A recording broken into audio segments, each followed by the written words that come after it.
wala pong amoy ang carbon monoxide. Kaya marami nabibiktima dito. Ako, pero safe na po siya. Out of danger na po siya ngayon.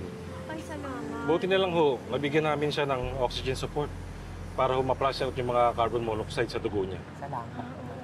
Sige ho, balikan na rin yung siyempre. Sige po, salamat po.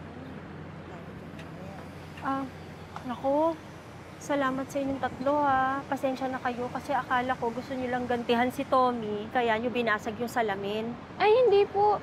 Ganyan din po kasi yung nangyari sa tatay namin. Ha? Bakit? Anong nangyari sa tatay mo? Natulog po siya sa loob ng taxi na minamaneho niya. Tapos, di na po nagising. Ay, Napakababait naman pala nitong mga batang to.